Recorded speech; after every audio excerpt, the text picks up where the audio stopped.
On this episode of Every Bit Counts Challenge, I'm going to share with you how to can peaches and how to prep green beans to freeze. Welcome to the Water Bucket Homestead. Let's get started with the peaches. I find the best method to remove the skins before canning them is to blanch the peaches. If you recall from a previous video, I follow that same process when peeling and canning tomatoes. We will fill a pot full of water, place it on the stove top, and bring it to a boil. While I'm waiting for the water to boil, I'm going to prep the peaches to get ready to be blanched. I like to cut the peach in half. I'll give it a twist and it should come apart pretty easily. Then I take the side with the pit. I will place my thumb into the top of the pit and just pull it right out. And now you have two halves of the peach.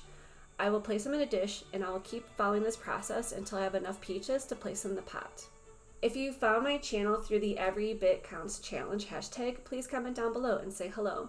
On this channel, I share my journey to learn skills to use on the homestead.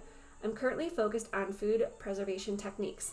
Subscribe to follow my journey and see what I preserve and how I cook with it for the year.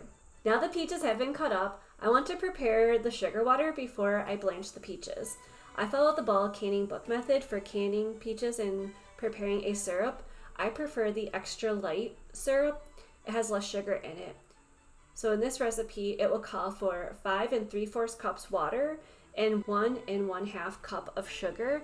And we're going to bring that to a boil. While I wait for the sugar water to come to a boil, I will now place the raw peaches into the plain boiling water to start the blanching process. I like to drain mine and then place them in a cold water bath. We'll place them in a drain to remove them from the hot water and then place them into an ice bath or a cold water bath. If you don't have ice, it's okay. I put it in cold water and the skin peels off just fine. After the peaches have cooled down, we can begin to peel the skins off the fruit. If you're new to the Every Bit Counts Challenge, Jessica at Three Rivers Homestead has challenged herself and others to preserve one item per day in the month of August.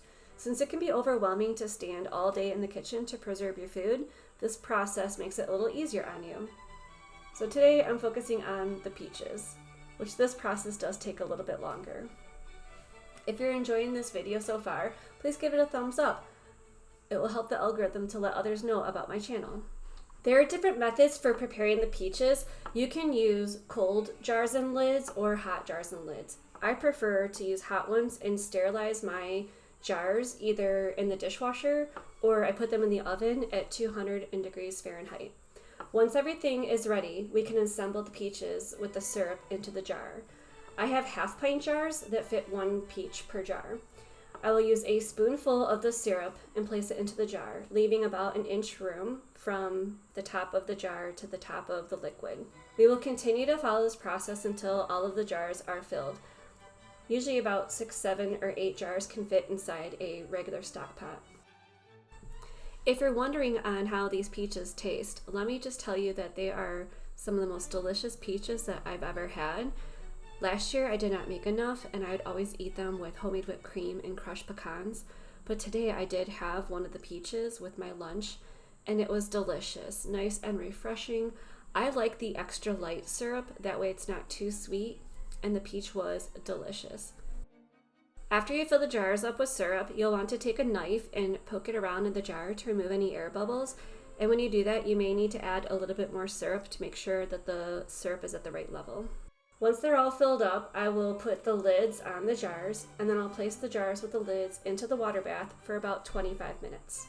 After 25 minutes, I'll place them on the counter and let them cool down, and they'll last for up to a year. As you build your prepper pantry, you'll want to consider the animals around your home. In my case, I like to feed the birds in the autumn, winter, and spring seasons, so I like to purchase a large bag of safflower seed and I'll place it into smaller jars because 1 jar will fit into the bird feeder, and this is a good way to help preserve the food and to keep the mice away from getting into the bird seed. On this day I'm going to prepare some green beans to get ready to freeze them. I do this by cutting the stems off and then cutting them into bite-sized pieces, and I'll do this for the whole quarter peck.